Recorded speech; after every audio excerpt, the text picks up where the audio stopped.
Coucou tout le monde, j'espère que vous allez bien. Donc on va se faire un petit tirage, parce que ça fait un moment. Parce que je sens qu'il y a quelque chose qui pousse ou qui tire à l'intérieur. Donc il y a besoin de faire un tirage, donc on va faire un tirage. Voilà. Allez, c'est quoi le sujet? On va déjà aller voir à la coupe. Quel est le sujet? De quoi on parle, s'il vous plaît? J'espère que vous allez bien. Je ne suis pas très présente en ce moment, ça devrait aller mieux, courant mars.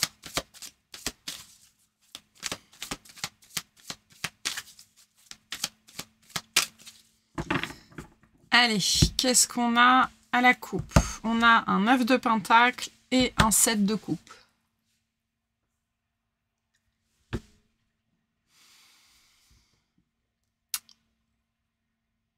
Il y a un processus en cours ici. Il y a quelque chose qu'on essaye de faire, qu'on essaye de maîtriser ou d'amener au bout. On voit ici que c'est intéressant parce que on a déjà une dimension de succès et en même temps, il y a du doute avec ce set de coupe. Est-ce que je continue? Est-ce que j'avance? Est-ce que je machin? Est-ce que je truc? Est-ce que je bidule? Est-ce que je continue à aller dans cette voie-là, en fait? Et c'est intéressant parce qu'il y a déjà de la réussite, il y a déjà du succès, il y a déjà des choses qui fonctionnent. Et donc là, j'ai potentiellement des personnes ici qui n'arrivent à se concentrer que sur ce qui va mal, en fait. Et qui, du coup, n'arrivent pas à regarder objectivement, faire vraiment objectivement la part des choses. Plus spécifiquement, ce que j'ai ici aussi avec ce set de coupe, c'est quelle est l'action que vous ne posez pas pour que ça fonctionne vraiment. On a quelque chose ici qui est voué au succès avec le 9 de pentacle. On a quelque chose de porteur, de positif, d'abondant, de prometteur, d'accord.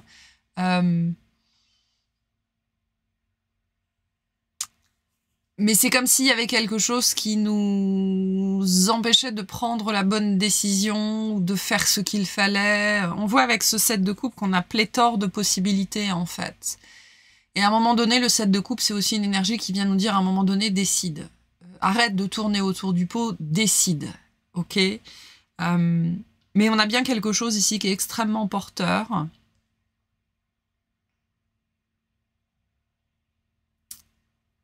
Il est temps de, ce que j'entends, c'est qu'il est temps de vous sortir vous-même de la stagnation par rapport à cette idée ou ce projet-là, en fait. C'est comme s'il y avait plein de façons possibles de développer ce projet-là, peu importe ce que c'est, hein, ça peut être professionnel, ça peut être un hobby, une activité, une relation. Et la problématique, en fait, ici, c'est que vous tournez en rond. On tourne en rond, en fait. On se décide pas. On se décide pas par rapport aux différents choix qu'on a, aux différentes possibilités qu'on a. Et en fait, on fait du... Ici, c'est comme si on faisait du picking. Vous savez, on passe de l'un à l'autre et on choisit jamais, en fait. Et la problématique de votre situation, c'est que vous choisissez pas. Donc, et ce que j'entends ici, c'est « mais je sais pas quoi choisir ». Et en fait, c'est pas le problème. On vous invite ici à comprendre que la problématique, c'est pas de pas savoir quoi choisir. En vérité, vous ne savez pas quoi choisir parce que vous n'arrivez pas à choisir tout court. C'est comme si aller dans cette direction-là, ça demandait un sacrifice ou un investissement, en fait, selon comment on se positionne ici, selon comment on le vit. Qui est peut-être encore trop grand, ou qui est trop gros, ou qui est vraiment impactant. Ok, je sens quelque chose d'immensément positif, en fait. Et derrière ça, au niveau inconscient, il y a des résistances, en fait, qui font que c'est même pas une histoire de quel choix, de faire le bon choix, c'est une histoire d'être capable de choisir. Parce qu'en fait, ce set de coupe vient nous dire que peu importe ce que vous allez choisir, le fait de choisir, c'est aller dans cette direction-là. De toute façon.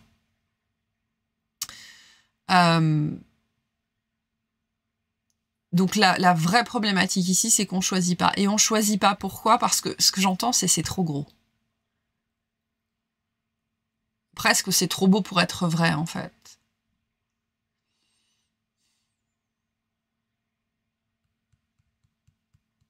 Je sais pas. J'ai aussi une situation ici où on a commencé à développer quelque chose et ça s'est bien présenté. Et puis il y a des revers en fait. Il y a des revers et en fait ça nous amène dans la même énergie, ça nous bloque et on comprend pas où on va, on comprend pas la suite. Bon, on va voir. On va voir ce qu'on nous dit par rapport à tout ça, mais avec le 7 de coupe, on est de toute façon... Alors, c'est pas nécessairement une situation de blocage, même si le 7 apparaît souvent comme une phase où il ne se passe rien, ou alors on avance, on recule, on avance, on recule, on fait un pas en avant, 2 pas en arrière, 3 pas en avant, 1 pas en arrière. Et en fait, on stagne. D'accord? Le blocage et la stagnation, c'est pas forcément... La façon dont on le vit, c'est pas forcément la même chose.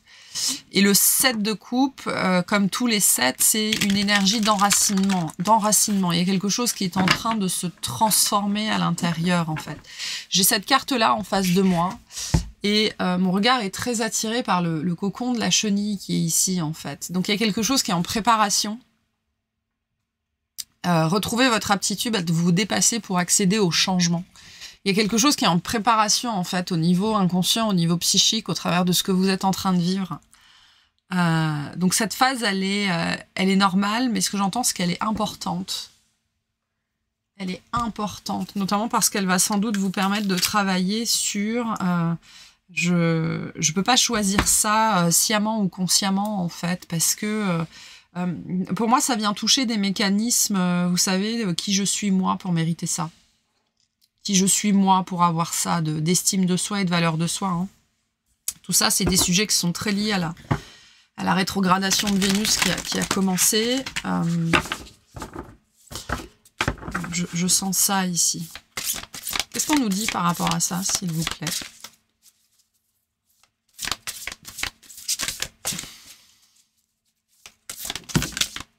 Merci.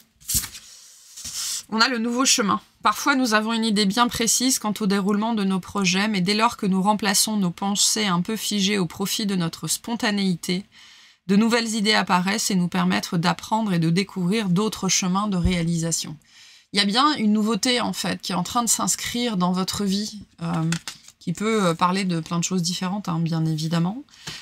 Sans doute que ça se passe pas comme vous vouliez que ça se passe, mais c'est parce que sans doute qu'au travers de ce processus, ça va vous permettre de découvrir c'est le mot que j'ai, de découvrir des choses sur vous-même, des parts de vous-même, et je sens quelque chose de très positif, c'est-à-dire vraiment, chemin faisant, vous allez avoir des surprises en fait, vous allez vous surprendre vous-même. Ouais, j'ai cette dimension de surprise. Bon, on va voir, on va faire une croix. Allez, les aspects positifs de cette situation, s'il vous plaît. Les aspects positifs de cette situation. Hop, l'impératrice. Super. Les aspects challengeants de cette situation. Le page d'épée. Le résultat à court terme de cette situation. La roue de fortune à l'envers. Le résultat. Et vous voyez, hein, je disais, cette énergie de blocage, de stagnation, on est complètement dedans. Le résultat à long terme de cette situation. Le roi de coupe et la synthèse de ça. Pouf, pouf, pouf. La synthèse, la reine d'épée. Ok, en dos de deck, on retrouve notre 7 de coupe.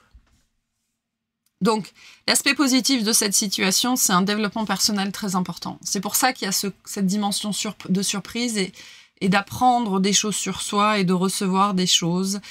Ici, l'aspect positif de cette situation, c'est l'abondance avec un A majuscule. C'est-à-dire qu'on parle de quelque chose qui va vous amener tellement de choses. D'accord? Tellement de choses. Ça peut être de l'argent, ça peut être des opportunités, ça peut être des relations, ça peut être des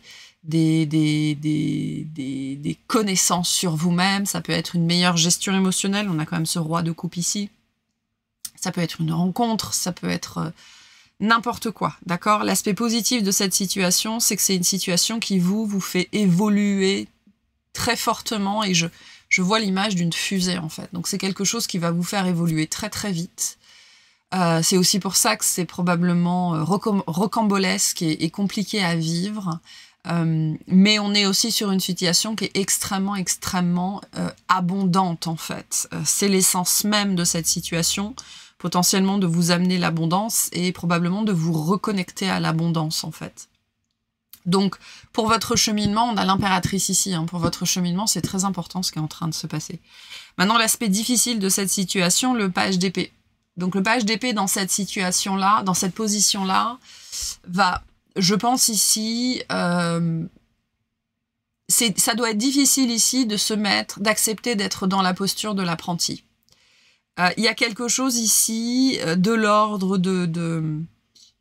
j'ai peut-être des gens ici, inconsciemment, qui continuent à avoir des problématiques liées à l'apprentissage ou qui ont très mal vécu l'école, le collège, le lycée ou des choses comme ça. Où il y a vraiment cette posture ici avec le page d'épée ici très spécifiquement, ça va être vraiment j'ai du mal à comprendre, j'ai du mal à apprendre, peut-être la peur de ne pas comprendre, en fait, la peur de ne jamais comprendre, la peur de ne pas y arriver.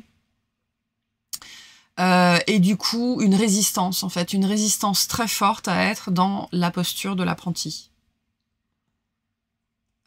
Et aussi potentiellement, du coup, des résistances très fortes à accepter d'avoir un mentor, d'avoir un guide, d'avoir un professeur. Des résistances quant au fait de s'en remettre à quelqu'un d'autre, en fait. Parce que ça vient toucher des choses à l'intérieur de vous qui vous ont mis dans l'hyper-indépendance, en fait, pendant longtemps, et c'est votre mécanisme de protection, voire de survie. Et donc, fatalement, l'impératrice, elle est dans la vie, hein, et la survie, c'est pas la vie. Donc là, on est sur un processus qui cherche à vous réouvrir à la vie, en fait, notamment. La vie, c'est aussi accueillir ce que les autres, en termes de mentorat, de guide, d'enseignement, ont à nous transmettre, à nous offrir. Et là, ce page d'épée dans cette situation-là, ça peut vraiment être ça, en fait.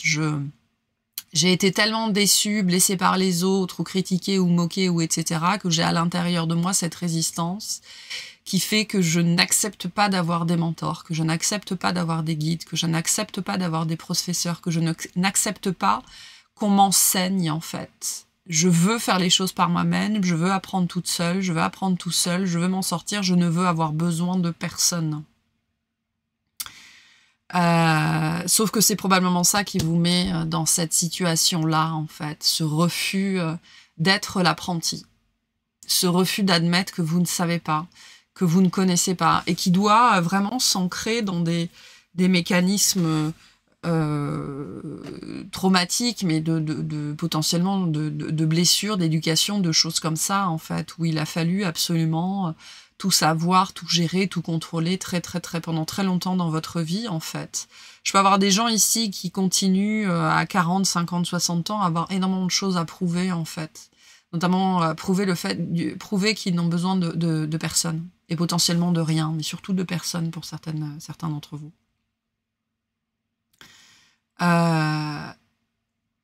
Sauf que l'abondance de la vie se manifeste aussi au travers des enseignements qu'on a à recevoir, hein, des formations qu'on a à recevoir, des conseils qu'on a à recevoir. En plus, on a le roi de coupe ici, il y a la dimension du conseil et du médiateur, elle est très présente. Donc c'est quelque chose qui doit foncièrement vous faire travailler ça, en fait. Vraiment cette posture de l'apprenti, mais de l'apprenant, en fait. Et je m'adresse peut-être à des gens ici pour qui c'est compliqué d'admettre que non seulement vous ne savez pas, mais je dirais plus que ça, vous ne pouvez pas tout faire tout seul, en fait. Et ça doit pas mal travailler ça, en fait. Et donc, dans le résultat à court terme de cette situation, la roue à l'envers. Donc on est là dans le blocage, hein, dans la stagnation, il n'y a rien qui se passe. Et c'est vraiment cette énergie, on avance d'un pas, on recule de 2, on avance de 3, on recule de 1, etc. Et tous les progrès qu'on fait, c'est comme si on les perdait. D'accord ? Tous les profits qu'on fait, finalement, on les perd. Donc il y a quelque chose comme ça avec la roue de fortune à l'envers. Et puis au-delà de ça, la roue de fortune à l'envers, c'est refuser de tourner la manivelle.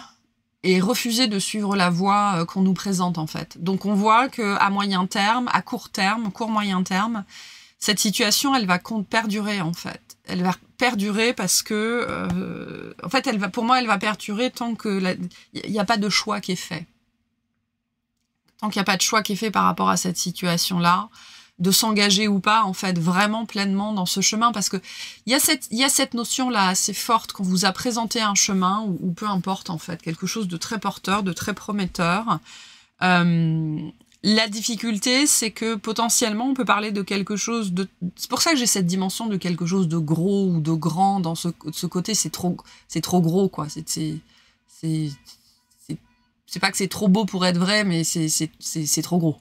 Voilà. Et pour moi, ce que j'ai ici, c'est des gens qui essayent de s'embarquer sur un chemin. Je sais pas si vous entendez.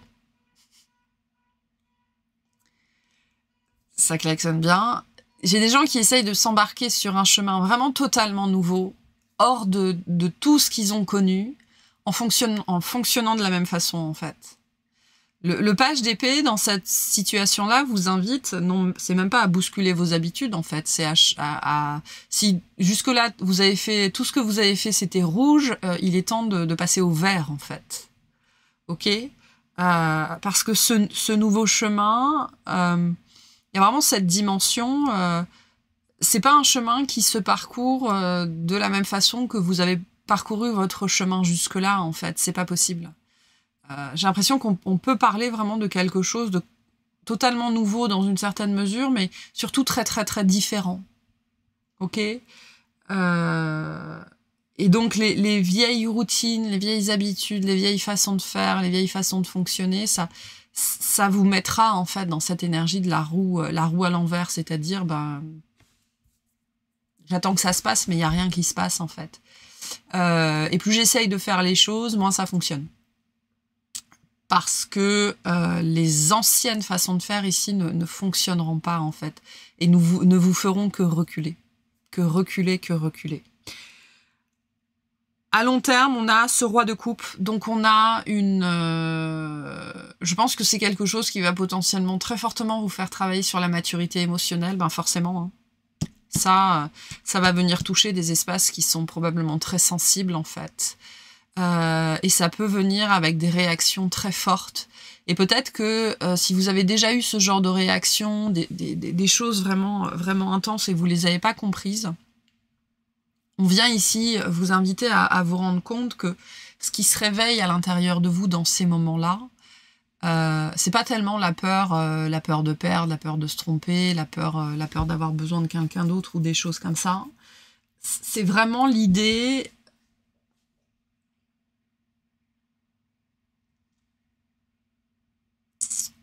de devoir inclure l'autre, d'une façon ou d'une autre. Il y a quelque chose comme ça, ici. De devoir inclure l'autre. De pas pouvoir rester dans votre coin. J'ai une dimension collective de groupe, même si c'est que deux, hein, à deux, on est déjà un groupe, qui est assez présente. Bref, à long terme, ce roi de coupe nous dit bien que tout ce processus-là va vous amener à une vraie maturité émotionnelle, en fait. Donc pendant ce processus, il y a sans doute un certain nombre de choses qui vont dégorger. C'est jamais évident. Mais c'est aussi au travers de ce processus-là, pour les personnes qui se reconnaissent dans ce mécanisme de protection d'hyper-indépendance, que vous allez être probablement capable de vous réconcilier avec l'autre, en fait, et de vous tourner vers l'autre, et de vous ouvrir à l'autre, et d'accueillir l'autre. Parce que accueillir l'autre, c'est aussi accueillir le fait que l'autre a des choses à nous enseigner. Hein. Tout le monde est un disciple, tout le monde est un maître. Tous les autres sont des maîtres, et tous les autres ont des choses à me transmettre. Et je pense que dans cette situation, il y a quelque chose comme ça ici qui est en train d'être touché. Et donc on parle d'un processus dont le but, hein, le but c'est l'abondance. On a bien ici ça avec cette reine, cette impératrice, mais ici on est dans des abondances d'enseignement, en fait. Vraiment je vois ça comme ça très fortement avec ce page d'épée. Et d'une façon ou d'une autre, c'est corrélé à votre sphère émotionnelle, à votre maturité émotionnelle et à votre rapport à l'autre. On clarifiera tout ça. En synthèse, on a la reine d'épée sur cette situation. Donc vraiment, toute cette situation, elle est censée vous amener une maîtrise de vous-même, en fait. Mentale, émotionnelle, énergétique. Elle est censée vous permettre de devenir vraiment... Alors, le mot, c'est stoïque. Peut-être stoïque, mais c'est pas froid, en fait. C'est pas indifférent, mais... ne plus être touché dans certaines situations aussi fortement que vous l'êtes potentiellement aujourd'hui si vous êtes dans cette situation-là. Mais la reine d'épée, c'est aussi ce personnage qui fait ce qui doit être fait indépendamment de si on est content ou pas, en fait.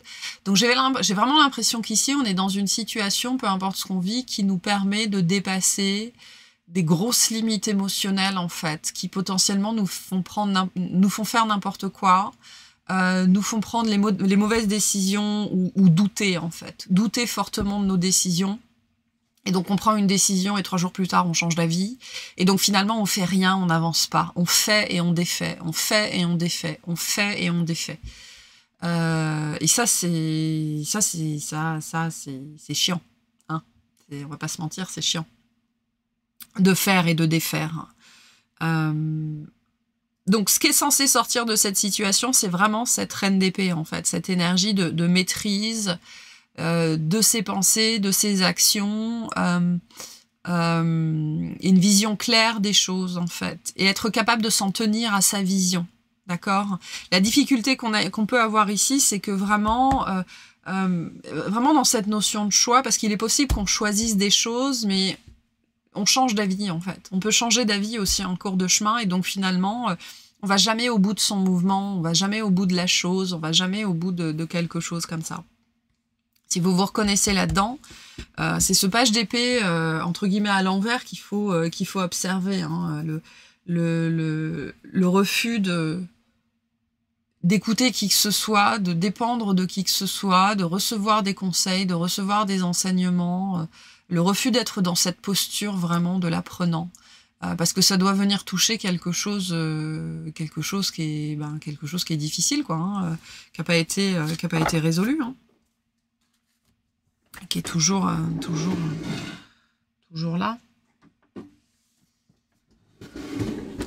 Je vais prendre 3 cartes sur la reine d'épée, s'il vous plaît.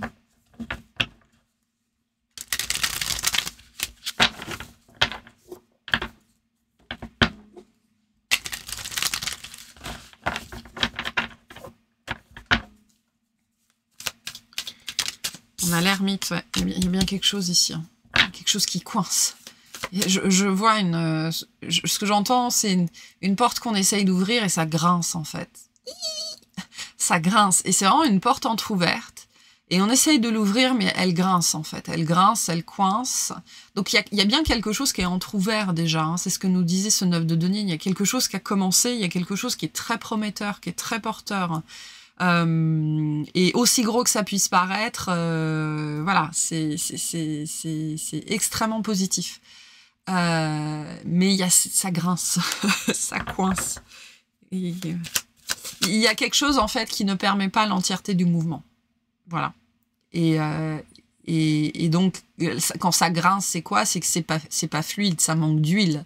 D'accord? Il y a de la poussière, il y a des cailloux, il y a des choses qui gênent dans cette situation-là.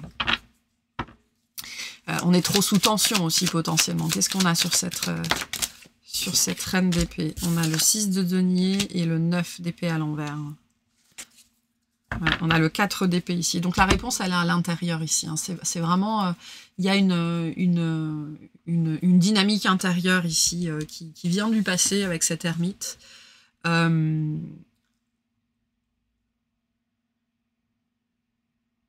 Et tout ce processus-là est censé vous permettre de vous libérer, en fait, de quelque chose de... Franchement, on a un 9 d'épée ici, hein, donc de franchement débilitant. C'est le mot que j'ai, débilitant. C'est-à-dire qui vous fait faire qui vous rend stupide en fait, avec cette idée de je prends des décisions puis après je change d'avis, ou alors au moment de choisir, je peux m'adresser à des personnes ici qui de manière générale dans leur vie maîtrisent, et puis là il y a un sujet en particulier, vous savez plus où vous habitez quoi. C'est pour ça le côté débilitant. Ça vous rend stupide en fait, parce que il y a un mécanisme à l'intérieur qui s'agite en fait. Et avec ce côté, je vois quelqu'un qui s'affole et qui tourne en rond. Donc il y a quelque chose qui prend les manettes dans ces moments-là en fait. Donc on vous invite vraiment à questionner cette part de vous en fait, qui fait n'importe quoi dans ces moments-là, parce que c'est pas vous. Il y a ce message-là finalement assez fort de reconnaître que quand vous réagissez comme ça, si vous identifiez bien ce dont je parle, vous savez très bien que c'est pas vous. Vous savez très bien que vous n'êtes pas comme ça. Vous savez très bien que c'est pas vous. Voilà. Donc il y a quelque chose qui vit à l'intérieur de vous, vraiment. Et avec le 9 d'épée, on est dans les peurs, on est dans l'angoisse, on est dans quelque chose de sombre et de profond. On est dans le cauchemar. Hein. Il y a un cauchemar qui vit à l'intérieur de vous, qui se réveille au travers de cette situation. Et notamment, cette situation, vous la vivez non seulement pour manifester ce 9 de denier, donc l'abondance, la richesse, la prospérité, tout ce que vous voulez, mais pour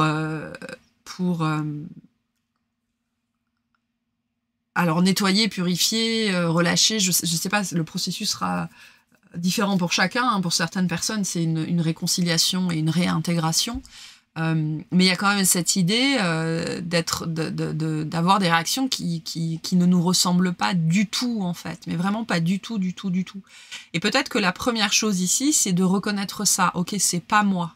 Je ne suis pas dans mon état normal, en fait. Donc, qu'est-ce que c'est? D'où ça vient? À quoi ça me ramène? À qui ça me ramène, en fait? Et de quoi ça me parle? Parce qu'il y a bien quelque chose, il y a une disharmonie en fait, d'accord? Donc tout ce processus-là est censé vous amener à rencontrer une part de vous-même, mettre le doigt dessus, comprendre, apprendre, etc., recevoir un enseignement avec l'ermite, être capable de recevoir un enseignement, être capable d'accepter un guide, d'accepter un mentor en fait. Ce qui veut dire qu'il y a des choses que vous n'arrivez pas et que vous ne pouvez pas recevoir dans votre vie parce que vous ne vous autorisez pas cette posture-là. Et c'est inscrit dans votre passé. Mais par-dessus ça, il y a une disharmonie, en fait. Un déséquilibre fort, une disharmonie, des contradictions, de la dichotomie, du conflit intérieur, en fait, assez fort, qui va pouvoir être libéré. Et on ne parle pas d'un petit truc ici. Hein. Ça fait longtemps que vous portez ça, ça fait longtemps que c'est là. Ouais, ça fait longtemps que c'est là. Et c'est pas simple. C'est pas simple. Moi, je dirais que c'est même carrément chiant. Voilà. Ok, je vais vous tirer un conseil et puis je vais aller faire une extension très rapide pour aller voir ce que vous pouvez mettre en place dans cette situation qui va vous aider. D'accord? Les conseils qu'on va vous donner pour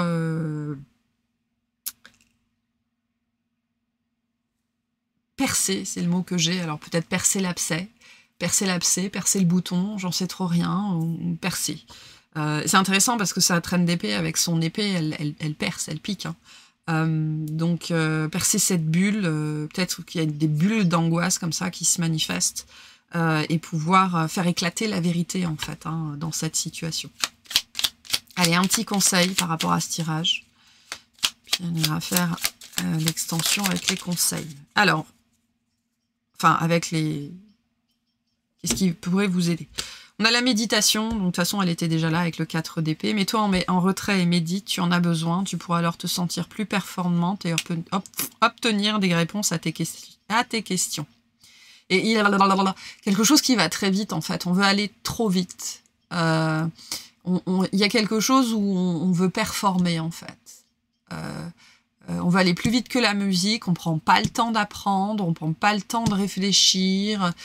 C'est intéressant ce que je sens ici, ce côté, on veut brûler les étapes en fait presque. Pourquoi? C'est une bonne question, on veut brûler les étapes ici. On a la chouette blanche, la décision doit être prise avec sagesse et réflexion. Et je vous disais, hein, il y a ce côté, soit on n'arrive pas à choisir, soit on choisit, et finalement, 3 jours après, on vient en arrière en fait. Donc il y a des mécanismes comme ça ici, biaisés, d'accord, et on me ramène à cette idée que c'est pas vous. Normalement, vous agissez pas comme ça, en fait. Donc, il y a un biais quelque part. Il y a un biais quelque part. On va aller voir ce biais aussi dans l'extension. On va voir ce qui va vous aider et on va voir ce biais. On va aller questionner ce biais. Voilà pour ce petit tirage. J'espère que ça vous aura parlé, que ça vous aidera et je vous souhaite une excellente journée.